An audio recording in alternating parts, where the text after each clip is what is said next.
Acharya Srimad Bhaktivedanta Swami Srila Prabhupada. Jai. Jai Vishnu Paramahamsa Acharya Acharya Srimad Bhaktisiddhanta Saraswati Guru Maharaj Srila Prabhupada. Jai. Ananta Kodilasham Vinaki. Jai. Namacharya Haridas Thakur Jai. Friendship for Holy Krishna Chaitanya Prabhu Nityananda Jaya Devi Garada Sri Vasari Gaura Bhagavata. Jai. Shri Srila Krishna Gopi Govinda Samakunda Madhukunda Giri Govardhana Ki Jai. Vrindavan Dhamma Ki Jai. Acharya Dhamma Ki Jai. Navadvipa Dhamma Ki Jai. Gopramanandi all voice disembodied. All voice disembodied. All voice disembodied. All voice Shikha Lodhara. All voice Shikha Parama. Jai. All Lord Ki Jai.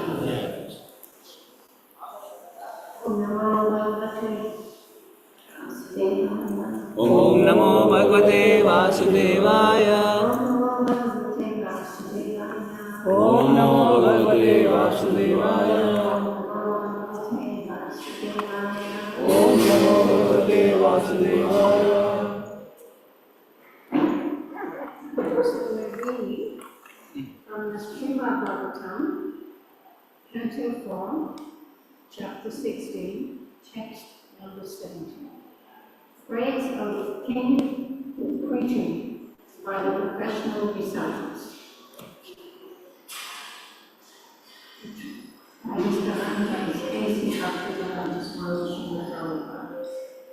Translation and quotes by Srila.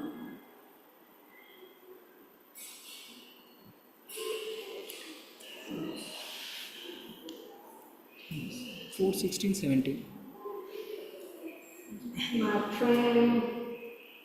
Matre Bhakti Mara Srishu Patnayam Ardha Vivatmana Rajasu Pitvat Snigdha Kinkaro Brahmavadinam Madhurabhakti parastrishu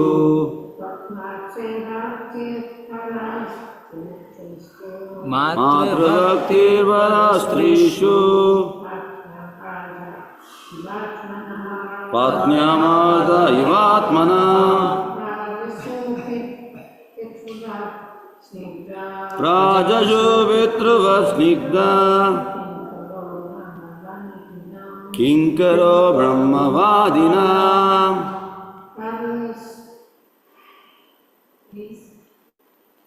Madhurabhakti parastrishu Patnyam ardaivatmana Prajashu Vitruva Snigdha Kinkaro Brahmavadina Matrabhakti parastreshu Patnyam ardaivatmanaha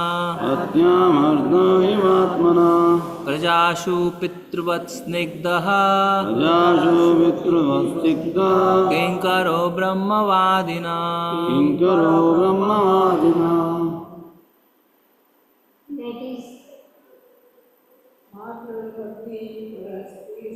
Matrabhakti parastreshu Patnyam ardaivatmanaha Prajashu pitruvasnigdha Kinkaro brahmavadina.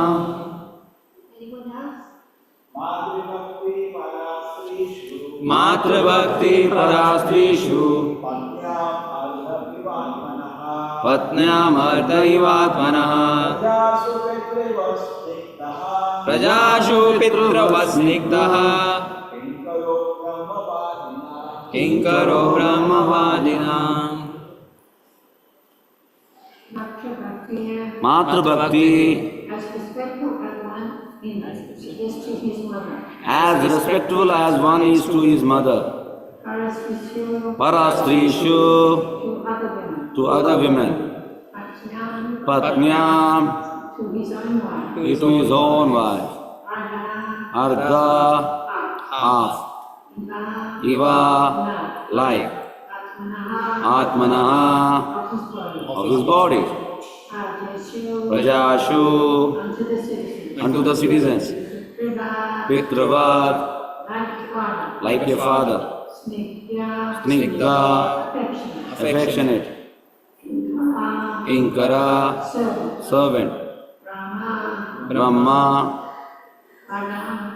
Vadinam, of the devotees who preach the glories of the Lord. Translation of fourth collection of law. The king will respect all women as if they were his own wife. He will treat his own wife as the other half of the body. He will be just like an affectionate father to his citizens, and he will treat himself as a most obedient servant of the devotees, who always preach the glories of the Lord. Fourth collection of law. A learned man treats all women except his wife like his mother, looks on others' property as garbage on the street, and treats others as he would treat his own self. These are the symptoms of a learned person as described by Kannada. This should be the spirit for education. Education does not mean having academic degrees only. One should execute what he has learned in his own personal life. These learned characteristics very rarely manifest in the life of King Pṛthu. Although he was a king, he treated himself as a servant of the Lord's devotees. According to the etiquette, if a devotee came to a king's place, the king would immediately offer his own seat to him. The word Brahma is very significant. Brahmavadi refers to the devotees of the Lord. Brahman, Paramatma, and Bhagavan are different terms for the Supreme Brahman. And the Supreme Brahman is Lord Krishna. This is accepted in Bhagavad Gita 10:12 by Arjuna. Param Brahma, Param Dharma. Thus, the word Param Vidyanam refers to the devotees of the Lord. The state should always serve the devotees of the Lord, and the ideal state should conduct itself according to the instructions of the devotee. Because King Pṛthu followed his principle, he was right faith. Translation means, the king will respect all women as if they were his own mother, and he will treat his own wife as the other half of his body. He will be just like an affectionate father to his citizens, and he will treat himself as a obedient servant of the devotees, who always preach the glories of the Lord.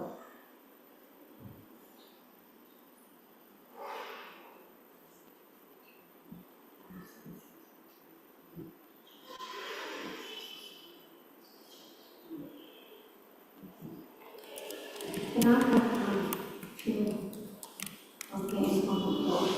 Yes. What a lovely verse.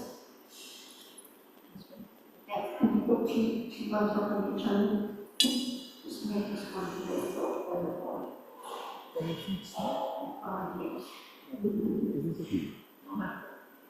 Yes.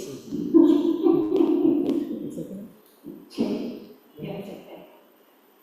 It's feet, not feet.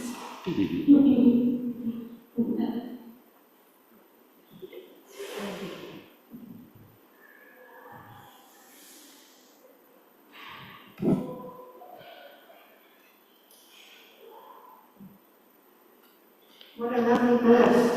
Does everyone agree? Yeah. What a lovely verse.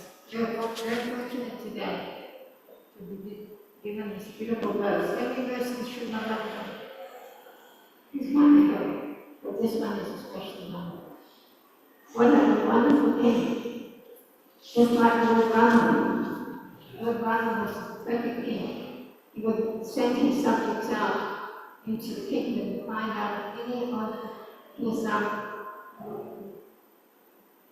subjects in the kingdom were happy or unhappy. See it, how they're going. And one time, in the church, there was a man who was chastising his wife because she had gone to the family's house, something might have happened, and so she went to a family member's house, and she didn't get back in time, and so she stayed there the night. And when she came home in the morning, he chastised her severely, and he said, "Who do you think you are? You think you're like, I'm like Lord Ram, that will accept his wife back after being in the house of another man." And so, as soon as Lord Ram heard that, immediately he said, this is so wrong, because I have to be an example to the people of my community here. And so Sita has to go, and he sends Sita away to the great Savior. And even Sita was pregnant, he didn't even know that she was pregnant, and she finished up having 2 sons. And he never met those sons until one time, because these boys were extraordinary. And there was an incident where the boys were there for a competition, and they could do things that were so amazing that he thought to himself, these must be my sons. Their names were Kush and Ra. So strict Lord Rama was. Anyone who knew that Sita had not done anything wrong, and even when they thought she'd done something wrong, she went into the fire to prove that she had done nothing wrong. And still, and not so intelligent citizen would speak such harsh words. And Lord Rama didn't say, well, he's a fool, he doesn't know the whole story. No, he immediately took it seriously. Someone was criticizing his nature, and therefore Sita will have to leave. And that would have been such a hard thing after having so many years without her, and having to go and fight with so many demons, and eventually to fight with Ravana and kill him, just to get Sita back. So, and just by hearing that statement, that was a very cruel statement, that he said, I have to, for the land, for the whole of this land, for all the people in this land, I have to be a good example. So Prabhupada said, I can't say to you, don't smoke cigarettes. If you go outside the back door and you see me smoking cigarettes, what will you think about me? So Lord Ram, he wanted to be the perfect example.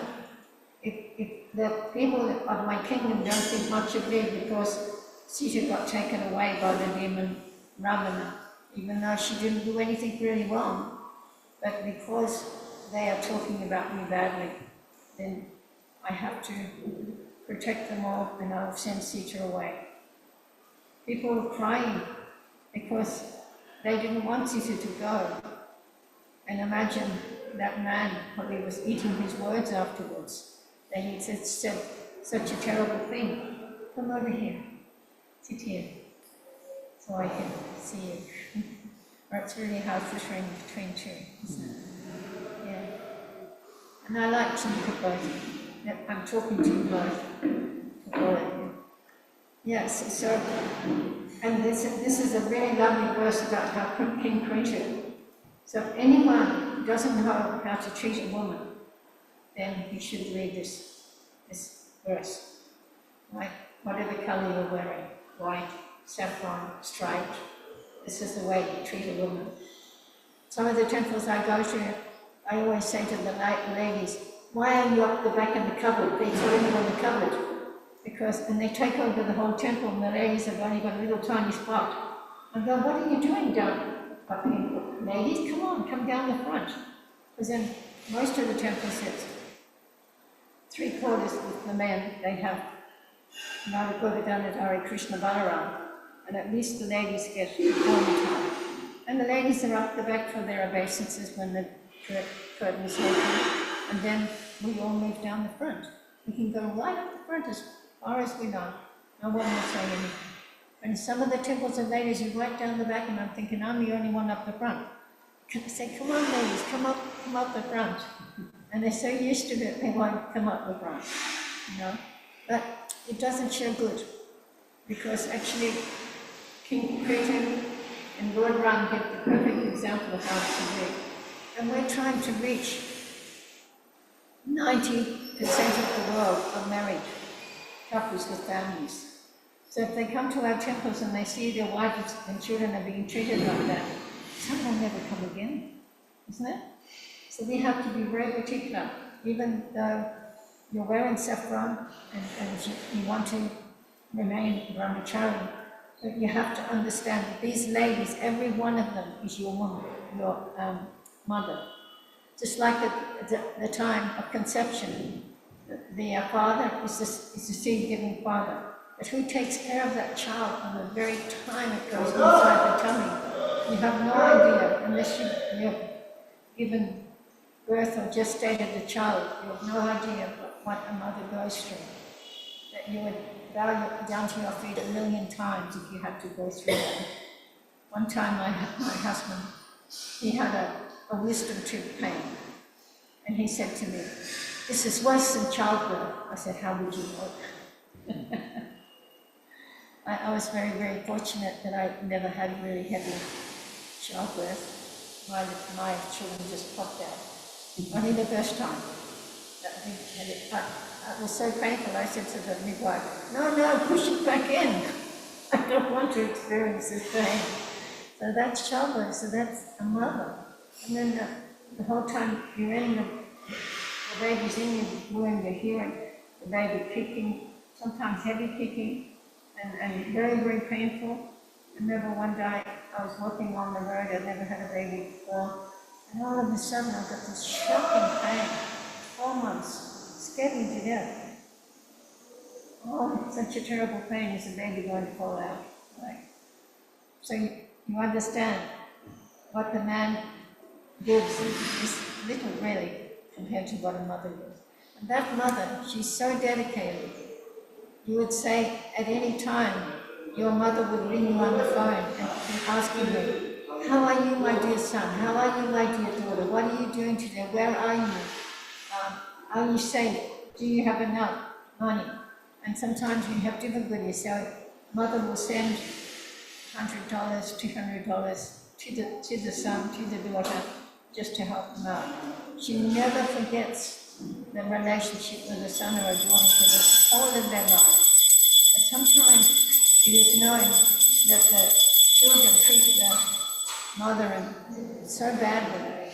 Someone told me just recently, and I got a big shock to hear it really, that there was an old couple standing on the road and they had their bags there. Here in India, of all places, you would never hear in India that the old people would be sitting on the road. And they said, "Well, why are you sitting on the road?" "Well, our children," they said, "we're interfering with their lifestyle. So they have no room for us in their house." You could ever think you'd hear that? Such a story? Usually it's when you go to a house, sometimes I go to a house. One time I got very sick in Malaysia and I had to, "Please can I go to the bathroom?" And I looked very, very sick. And when I came out, here's the old lady, she's sitting, lying in the bed, just lying in the bed. And they were very nice to me. And they said, "Please come back tomorrow so we know that you're better." So I went back the next day and here was the old lady still lying in the bed. But at least she had somewhere to lie, right? But when they become now so attracted to the Western ways, they're even throwing their parents on the street or putting them in nursing homes. And I said, "Do they come and see them?" They said, "Practically not. They put them in there and they don't even come and see them anymore." Especially when one of the parents gets dementia. Oh, they can't understand what we're talking about. So they don't come. 1 year, 2 years, they don't even come.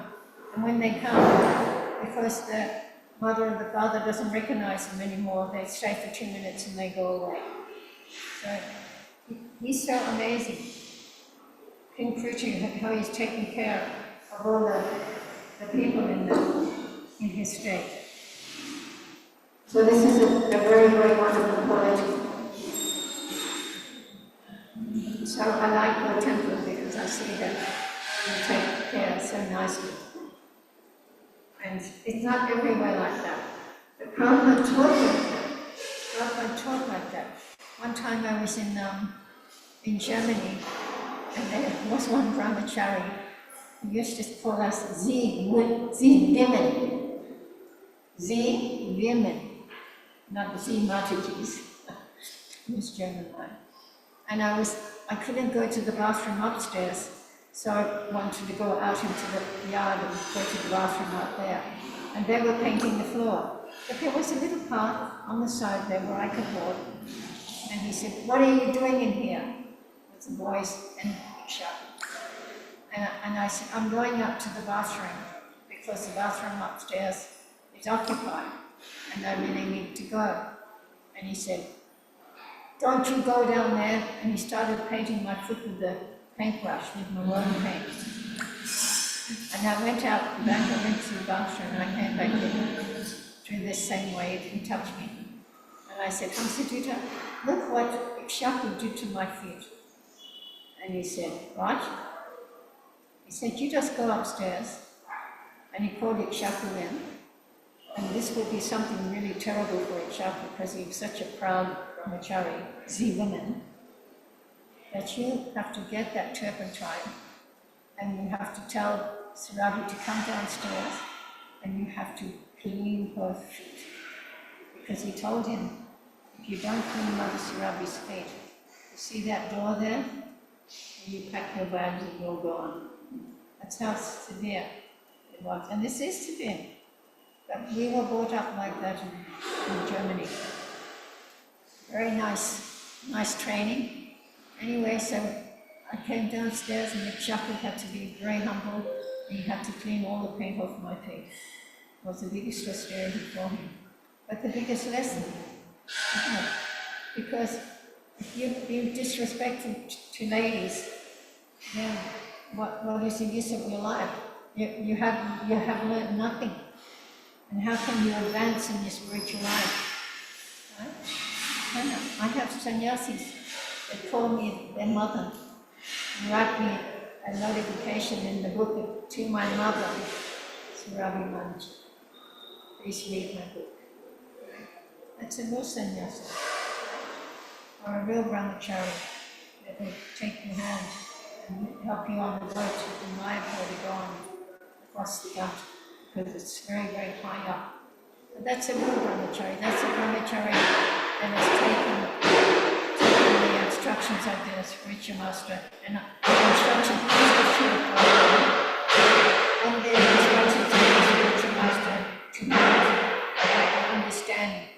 Because when you have enmity towards women or young women, old women, little children that are girls, then you have misconduct.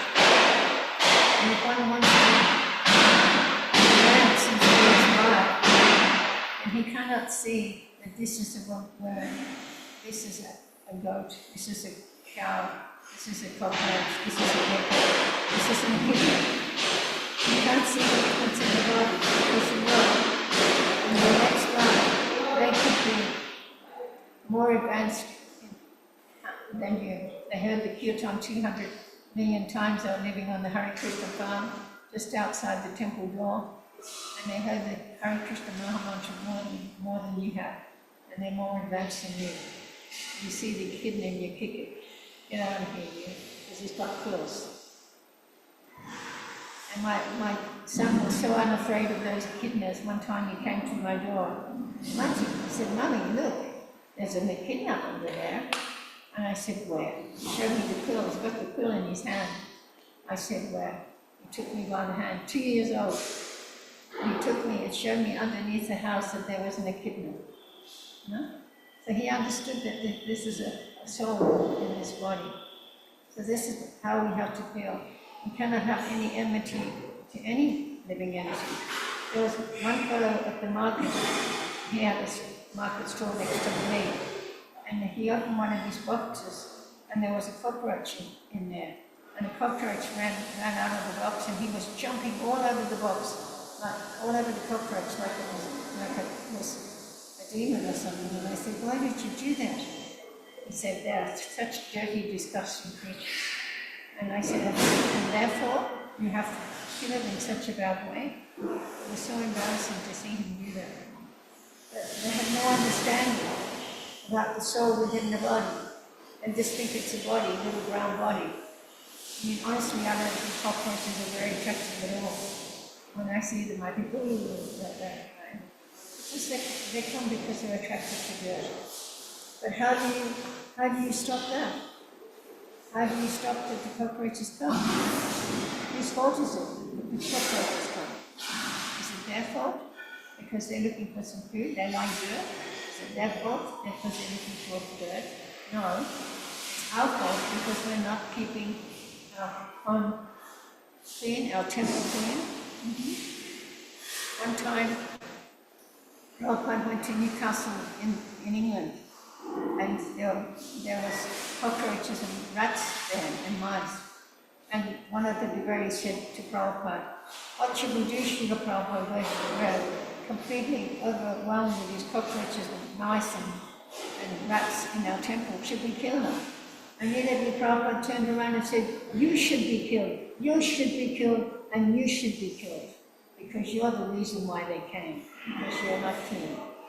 Isn't it? So Prabhupada never said, oh, you poor boys, you have your temple like living entities are taking over your temple. You know, you poor boys. No, he was very good. He said, you should be killed. Because if you take the life of any living entity, then you have to come back in your next life and get the same punishment, no matter what you do. Right? But people are doing these terrible things. So in a society where there's a great king like that, we hear there's someone like, oh, dear king, something happened, we had an accident, and I got pregnant. Can I kill my baby? You think you would allow that to happen? But you can see the society of today, that they are allowing this abortion, this killing of children, and it's creating havoc in the society. No one ever thinks about how much karma this creates, not just for the person who has done the terrible deed, and the poor child has to come back in its next life because their life has been cut short, right? And so, therefore, the punishment is there. So no one understands this abortion is only killing insects, getting rid of insects in your house. They come in with a big spray, and all the animals are turning around like that, and the rats and all the rest of it. But they have no idea. They just think, oh, now I've got a clean house. But they have no idea how much karma they're creating for themselves. So if the king is a really pious king, he goes around to every place and he says, look, I noticed that you have a problem with cleanliness, and you have to do something about it. This is what you do. You keep your place clean. Every night before you close your shop, you wash the floors with a hose. Underneath it, every bench, every chair, every refrigerator, you clean it. And you can put some soap down if you want. I had such a shop, and every year the man comes to inspect the shop, the health department comes to inspect the shop. And I said to him afterwards, is there any problem there? He said, no, you have one of the cleanest shops that we ever seen. And he said, what do you do? And I said, we just get the hose out and put some cleaning detergent down there, and we wash under everything. And he said, you're doing a fantastic job. And he said, well, put a little bit powder in places where they might come, because they have a tendency to be in these places. And he said, And I said, when will you come next? He said, your shop is so clean, we don't have to come for 2 years. Right? So that's how our houses should be. We shouldn't be blaming anyone or anything for the messes in our house. And so King Pṛthu, he was so particular. He made sure that every personality in his kingdom was happy. And that's the responsibility. Nowadays, they don't care for nothing.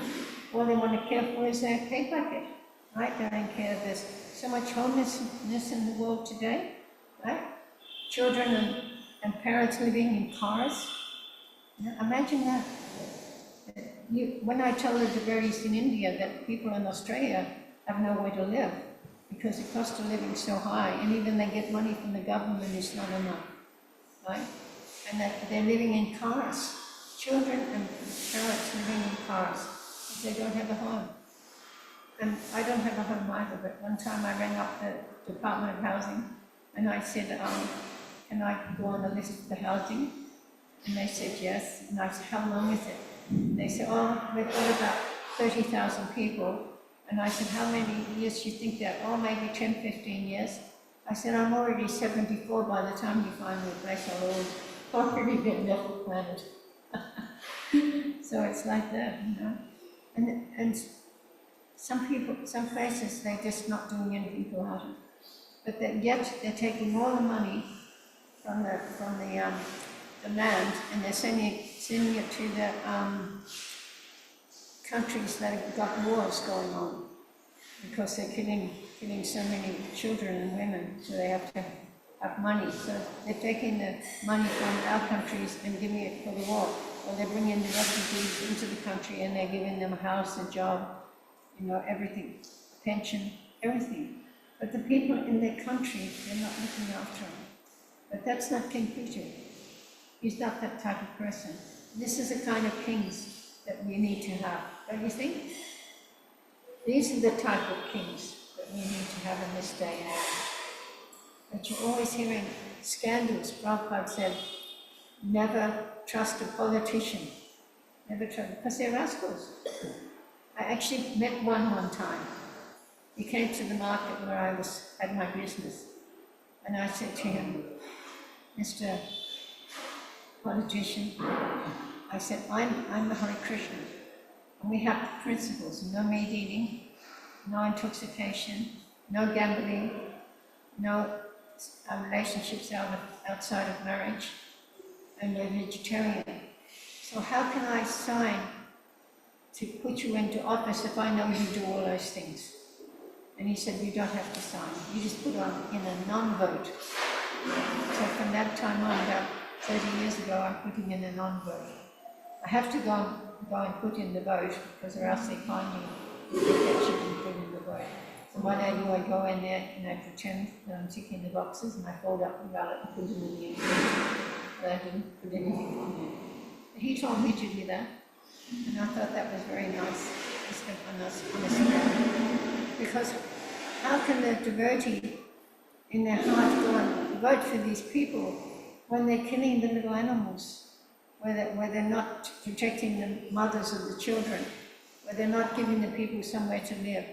So much is going on, and it's not only in Australia or in America or England, it's also going on in other countries.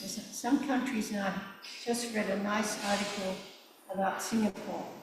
They have 3% crime rate, only 3%. And if you ever go there, have you been there? Have you been to Singapore? You go to their airport, that's enough to tell you what type of people they are. They're spotless, absolutely spotless airport. There's lounges. If you're tired in between a flight, you can actually lay down on the lounge and go to sleep. I mean, you're lucky to even get a seat in most airports. And they have very, very nice everything. It's just like big gardens and fountains and everything. It really makes you feel very, very relaxed and happy to be in that situation. You might have to wait another 5 hours for your flight because you're coming out of the States somewhere. But you don't mind. You don't mind at all to be there. And one time I was checking out the price of gold, and their gold at that airport was cheaper than most countries in the world. So I thought, this is a very amazing country. And I heard that they have a very strict crime, if you make crimes, like if you take drugs in Singapore, well, that's that. There was one boy from Australia, he was from one of the Vietnamese countries or something. He was living in Australia, born in Australia. And one of his brothers was having difficulty financially. He'd done something and he needed money. So this young boy, he decided that he would go and do a drug run just to help his brother. And they caught him. He came into Singapore. And no matter how many times the mother pleaded to get the child free, and how much the government sent please request not to kill this boy. He is part of our country. But in the end, he got capital punishment because they're very, very, very strict, and therefore they have only 3% crime rate. I said they should go and tell the rest of the world where there's 50-60% crime rates in some of these countries what to do. Obviously, they're very intelligent people. That they can keep the crime rate to 3%. So this is an example, a little example, of how King Pṛthu would have been running his regime. Everything strictly, everything nice. He had a great relationship with his citizens, a great relationship with his representative in his governmental power. And so, perfect example of how the world should be. But what is it like today? Prabhupada was here and he's saying to us that there's never a time when there's no war. Always. Even we don't know. They go, where's the war now? There's no war now. Oh no, there's a war. Here there's a war in Kazakhstan. What's it called? Kazakhstan. Ukraine, there's a war. And then there's a war going on between China and another country because China's trying to steal that country's land. Just a few feet over the border, they want to take it. There's so much things are going on, even we don't even know about it. But it's going on, wars and stuff. The young boy, he went to the shopping centre and he met there a boy that he obviously used to know. Really young boy, like 15 years old. The mother seen her son go to the shopping centre. That young boy didn't come home. He was stabbed 15 times and he died. And the boy that did it, he just ran away. So it's horrible. Very horrible. So we're living in a world where there's danger at every step. So we should take this Krishna conscious movement very, very, very seriously. Because we have the best philosophy, we have the way to help the people to actually get out of danger. Prabhupada said that the world will become so terrible and the taxes will become so high that people will be going to the forest and living in the forest. There was one devotee, he's just recently come out of the forest with his family. But he also went to the forest with his family because there was so much stress going on. And in the world at that time, he decided he would go and live in the forest, and he did. There's some devotees went to visit him, and here he was in the forest with his family. Everything nice, all set up nice, had garden, they hardly ever go to the city and buy anything because they're producing everything inside, just in the forest. Now recently, I guess the children have to go to school, so they came back. And at the top of Australia in the tropics like here. And now they've come down to the semi-tropics and they want to send their children to the Gurukul. Yeah. So it's like that in this material world. It's a very unhappy place. And if we didn't have Krishna, where would we be? Where would we be without Krishna? Prabhupada said, destination unknown. Destination unknown. That you don't, out there in the material world, you live Krishna consciousness. Who knows? Who knows what's going to happen? So in a world of unkindness, be kind and take care of as many people as possible, our devotee friends, our family, but also be kind to the people. Actually, you are in a very nice place here. The people are very friendly. since I've been here, I have every day get so many smiles on the people. They're getting to know me already. But I just be nice to them.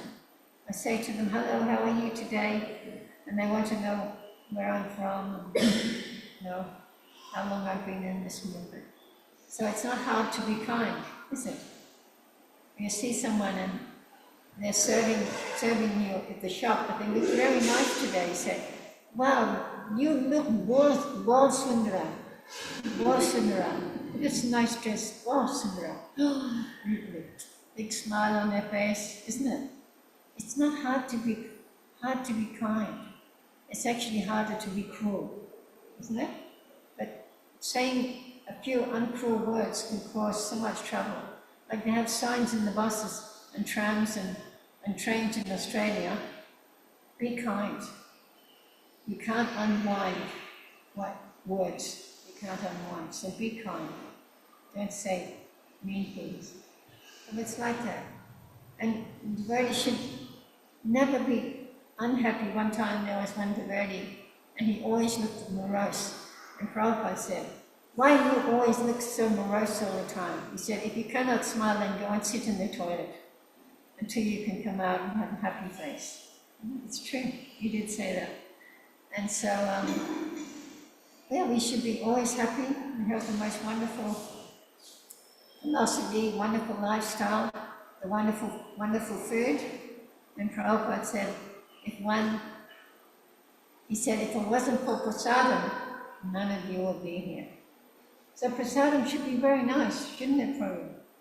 Prasadam should be very nice. And in your temple you have very nice prasadam. And I like that very much because I've been to quite a few temples in the last few months. And I tell you, not everyone has nice prasadam. So I have a few projects that I'm doing while I'm traveling, and one of them is to make the prasadam to a nice standard, where all the devotees are very, very happy. Because if the prasadam's not nice, how are you going to have happy devotees? But here in this temple, you have nice prasadam, you have nice temple, you have nice devotees, you have a nice attitude, service attitude when someone comes. Don't only be nice to me when I come, you be nice to each other all the time. I'll be checking on you if I come back next time. But you have everything. Krishna's blessed you. Very nice. This place is like a little bit like the heavenly planets, the weather. The heavenly planets, never too hot, never too cold.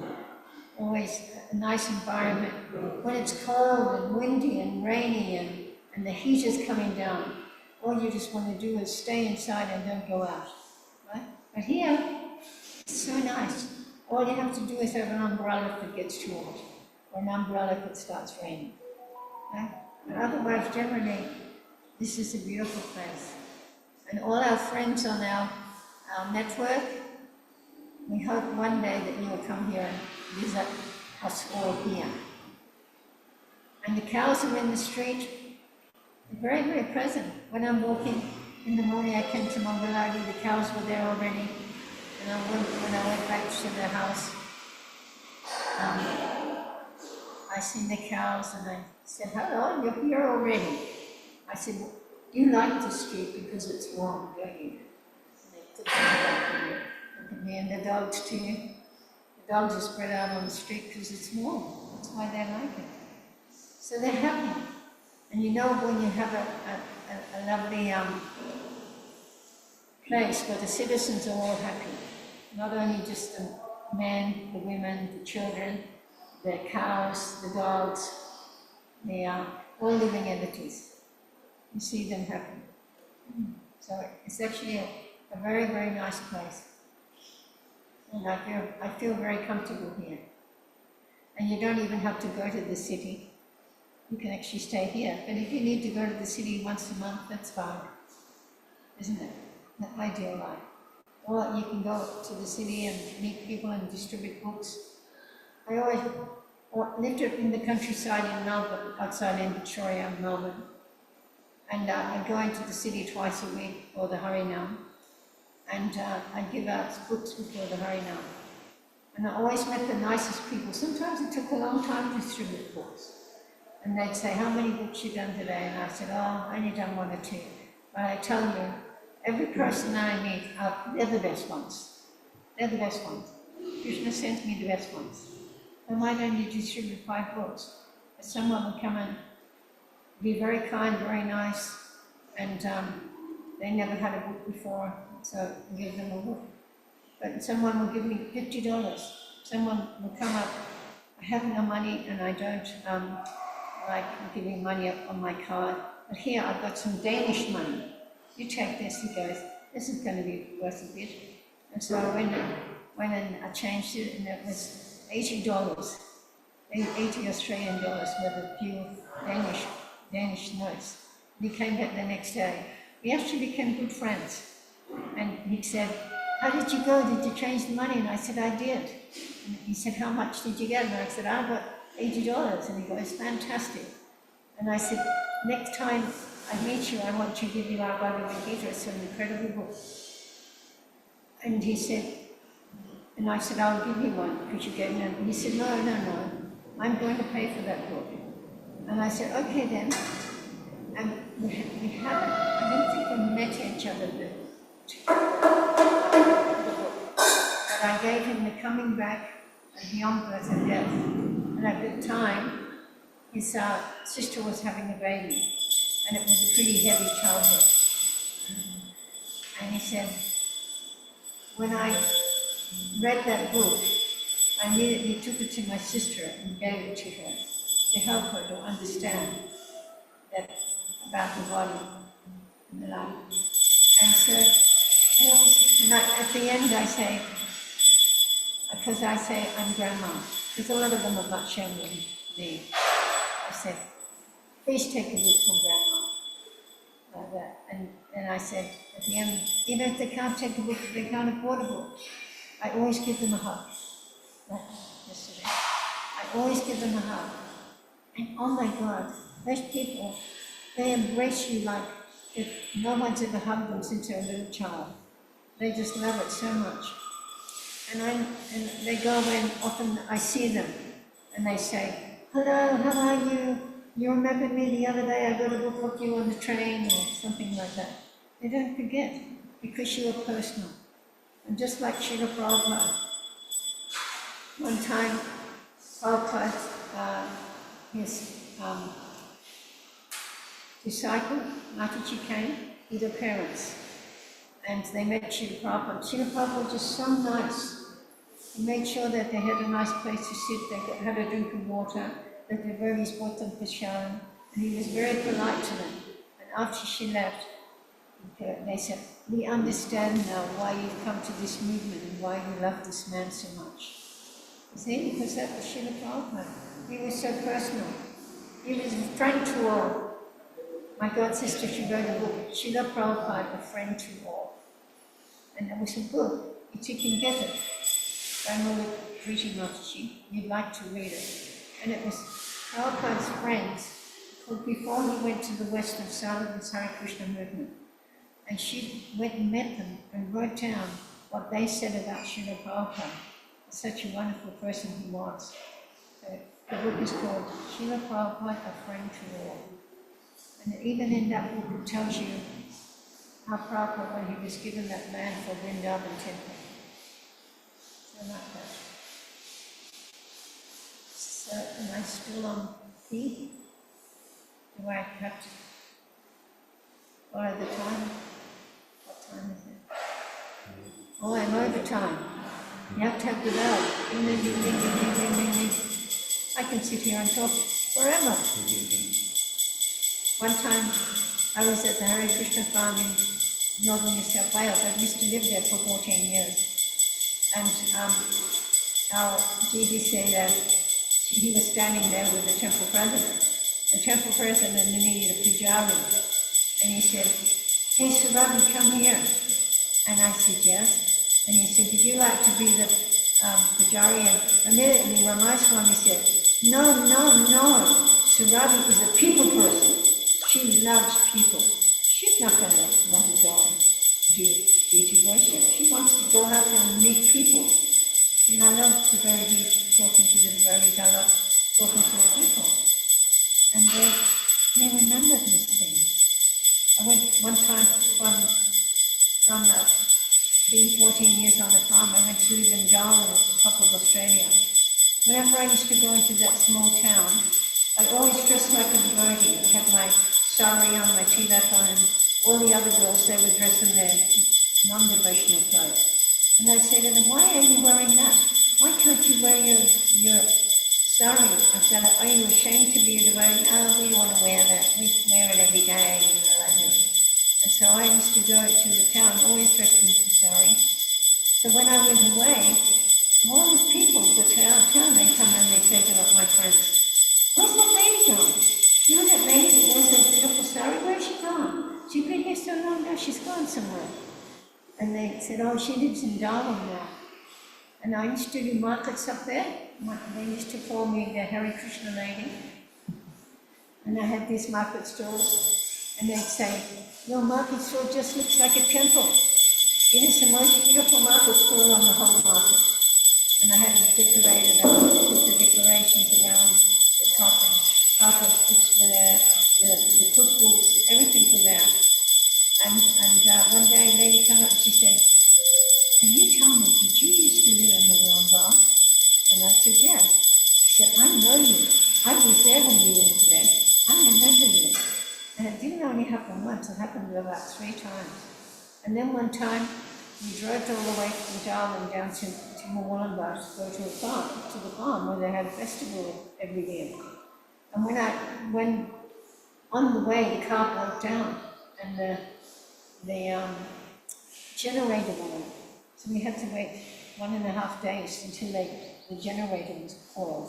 And it was Christmas. It just happened to be the man at the caravan park's son. He was an auto electrician.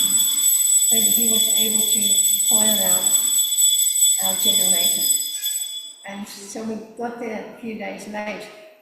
And I said to the kids, look, we're going to be late. I said, don't worry. Why don't you sit in the front and you just put ice down my back of my t-shirt, and then I won't fall asleep when I'm driving the car. And I drove all night. And then when we got to the town, I said, we're not going to go out to the farm yet. Mum has to have a rest. So you go to the playground and play. And I had a rest for about 6 hours. And then I got up and had a bath. And then I walked down that town, the road, the main road of that town. Every person that knew me from before stopped me and said, oh, you're back again, we've missed you so much. Your colourful sari, we missed you so much. And I thought, wow, this is so amazing. So this is what kindness does. You be kind, you dress like a devotee, you don't cut off your seeker. I said to the devotee, why you cut off your seeker? Aren't you proud to be a devotee? Oh, well, when I go to work, they're going to think I'm strange because I have a seeker. And I said, I see people on the street all the time and they have a seeker. And I say, you're a devotee? And they go, no, we just like the hairstyle. Understand? We just like the hairstyle. So the non-devotees, they're wearing the seeker and they're wearing the beads, but the devotees are getting their shirt and covering up so no one will know that they're Hare Krishna. You have to be proud. You have to be proud to be a devotee. Are you proud? You are proud to be a devotee? You think, I am Prabhupada's representative. I have such a wonderful lifestyle. When people come up to me, I'm very happy when they ask me, why are you wearing these beautiful clothes? I said, I am a Hare Krishna. Oh, Govindas. Trigger. And the man says to me, I hope you don't mind, but can you tell me why you wear this mark on your face? And I said, yes, I don't mind at all, but this mark means this body is the temple of God. And he goes, that's understandable. Just from me wearing a sari with my tilak on, standing at the bus stop, a whole conversation started.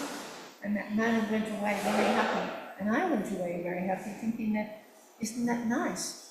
Because Prabhupada taught us that if you wear your devotional clothes and the people see you, it will remind them of Krishna. remind them of Krishna. And sometimes I'm out and I'd have the children and I might be wearing a skirt and a wrap or something. Not looking so much devotional. And they'll go, Hare Krishna, how are you? I go, how did you know I'm a Hare Krishna? And they go, the beads.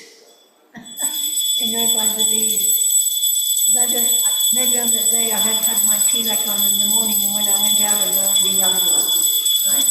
They know by the beads. So we think that we are inconspicuous, doesn't mean that no one knows that we are, but actually we're very conspicuous. And all the people, they know everything about us. They know what these Hare Krishnas are up to, what good things they're doing, what nonsense they're doing. So that's why we have to be the perfect example, right? One time I was stopped by the police and to check the detector to see if they've been drinking or not. I said, oh, I don't take drugs or drink, I'm a Hare Krishna. And they said, yeah. Because they caught someone in the pub. They caught someone in the liquor house who was a Hare Krishna and drinking and causing big trouble. And then they caught another one that had been dealing in drugs. See? How it's so important. If you want to be seen as a Hare Krishna and you're wearing these beads and wearing these clothes, then you have to be the perfect example. Perfect gentleman, perfect lady, perfect example in society. We should have it so they can't say a bad word. Because you know what? They're not saying a bad word about you. They're saying a bad word about Srila Prabhupada and Chaitanya and Krishna. In order to sit in procession when we do bad things. And we have to be a perfect example. And we want Srila Prabhupada's movement. He said for the next 10,000 years. We've got a long way to go.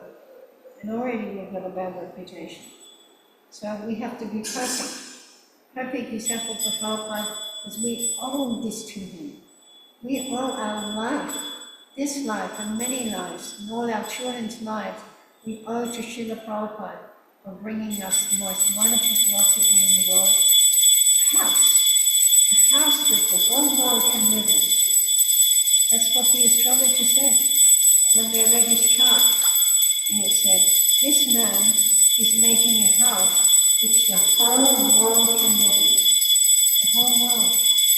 Everyone, Prabhupada said, I know not all of you can come to the temple every day. So therefore, you make your home into a temple. And then we'll have hundreds and thousands of temples in every city. Imagine Mangalore. How many people are living there? Imagine so many of them made their houses into temples. We have temples everywhere, even if we haven't got a big one. But then every day you can meet together and practice the form, isn't it? That nice family that we went to yesterday, very nice family, living on the 11th floor apartment in the middle of Mangalore. And they had a little temple, and they were chanting and singing and dancing and cooking such wonderful Prasada. Isn't it? So there you go.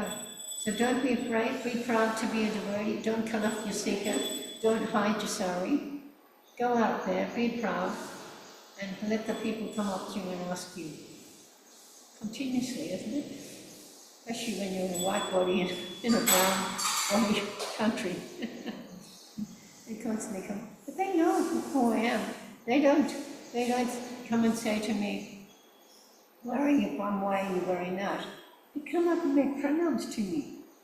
Because they see me in a sari, and when they said, you are from ISKCON? And I said, yes. How long have you been with ISKCON? I said, 53 years. Oh, she's been with ISKCON 53 years. Oh, that was before I'm born, and they got the whole family there chipping away. I can even understand what they're saying, even though I don't understand the language. You see? So it's a wonderful lifestyle, and we owe all our dedication, all our life to Srila Prabhupada. If we can bring one person to Krishna consciousness and make them the devotee, they go back to Godhead in this lifetime. For millions of lifetimes, we are freed, isn't it? Like that.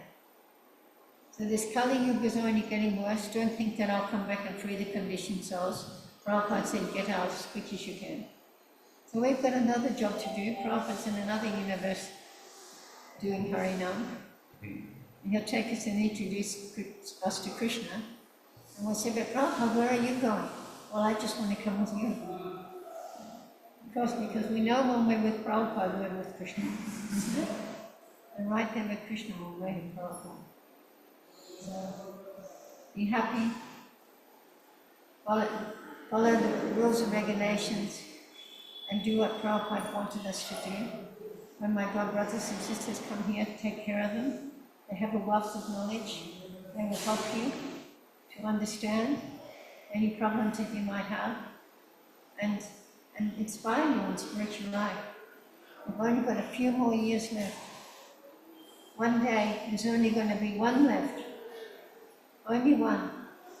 And then they'll pass away. What will you be doing? You'll all be crying that they've gone, that now you haven't got any Prabhupada's representatives here. So I want all of you to take this very seriously. Some of them are homeless, they don't have anywhere to live. Some way or other, in this world, we have to get a retirement village together for all of Prabhupada's disciples to the end of their life. Maybe we have to have a few, one in India, one in America, one in Canada. We might have to stretch it out that way. But after we're all gone, who's going to have those houses? Who's going to go in those villages? You are. You're going to be old and grey. You need somewhere to live, somewhere to take care of you. So there's no loss. Just like this temple, this beautiful temple. When Prabhu's gone, they're not going to pull it down and say, well, Prabhu's gone. We have to crash it down. No, it's going to go on endlessly. So it's the same. If you take care of Prabhupada's disciples, there's something there for you when you get old. And the people out there in the world will go, it's about time those Hare Krishnas got it together to look after their elderly. Because they're not doing anything. So they're looking at us and thinking, why they don't take care of their elderly? Everyone in the world is taking care of their elders, but these Hare Krishnas, they're not taking care of their elders. I take care of a few sannyasis and the gurus, but we're not taking care of all the rest of them. That's really, really important. So if you can help me with that, that's one of my projects. If anyone wants to help, then we can look after Prabhupada's disciples to the end of their lives. Right? To the end of their lives. Some of them don't pass away so nicely. I've heard one came for a festival in New Dorka in LA, and he was in a hotel and there was something wrong with the hotel, and the hotel was caught on fire and he died in the fire. He shouldn't have been in the hotel. He should have been in the temple in a nice room with the devotees taking care of him. No? Or sometimes you hear that a Prabhupada's disciple was sick. No one knew he was sick. And then all of a sudden, he just went to the hospital and then he died right there. And no one was there with him. When I come here, you take care of me so nicely. If I die, I know I'm in good hands, right?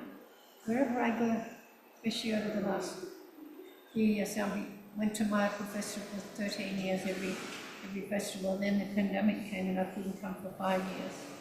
Because countries weren't letting you out of their country. They were locking you up in the country and you're not allowed out. 4 years. I finally got out and started going on the parakrama again. But at the beginning of this year, I experienced something amazing. And I started going to all these different temples. And how much the devotees were crying out for the association of Prabhupada's disciples. There were some temples I went to, they never met a Prabhupada disciple before in their life. And the temple had been there for quite some years, but they never met us. So when I went to Mayapur this time after that experience, I said to my god sisters, you have to go and try to go to these temples. You can come with me if you like. And the devotees just love it so much. I'm really so impressed the way you take care of them. It's really, really nice. Not even my children take care of me as well as you all do. I'm very impressed. You keep doing it, and Krishna will bless you. Because Lord Chaitanya, What was his favorite thing that Lord Chaitanya liked to do? What was his favorite thing? What's that? What was his favorite thing Lord Chaitanya liked to do? Chanting. Anyone else? Some other favorite things Lord Chaitanya liked to do? Chanting, dancing, singing, serving prasadam. But there was one thing he liked to do the best out of all of the things, and that was serving the devotees. Vaishnava Seva. So there's so many devotees here, and there's so much things that we can help. If you see a devotee looking very hungry, come on, probably offer some nice prasadam for you. Mataji, if you see someone looking, it's such a hot day, get them a drink of water. Or someone's out there in the car park and they've fallen over and cut their foot, immediately take them to the medic and get out the medicine box and fix it. Because if you want to make 100,000 times more advancement than just being a normal devotee and serving in the temple, this is the way. And that's Lord Chaitanya's favorite thing he liked to do, was to serve the devotees, Vaishnava Seva. And wherever you go and you serve the devotees nicely, and before you never could do Tulsi, you'll be able to grow her. She'll come in hundreds if you start serving the devotees. That's the secret. Did you know that? Did anyone know that? That if you serve the devotees, Tulsi will come to your house? Not just one Tulsi, hundreds. So there you go. Okay, it's time to end up. Enjoy talking, and we've talked a lot today. And everyone is hungry, isn't it? Hungry for the nectar, prasadam nectar. I won't ask anyone got any questions, because I think I talked enough. Hare Krishna. Thank you very much for all coming, all of you, to the class today. Hare Krishna Mataji. Hare Krishna Mataji. Thank you, Mataji. Hare Krishna. Dharma Hare Pranam. Thank you very much. Hare Krishna, Mataji. Wonderful session. Hare Krishna Mataji. Thank you. All right then. Time for prasadam. Ki jai. Thank you.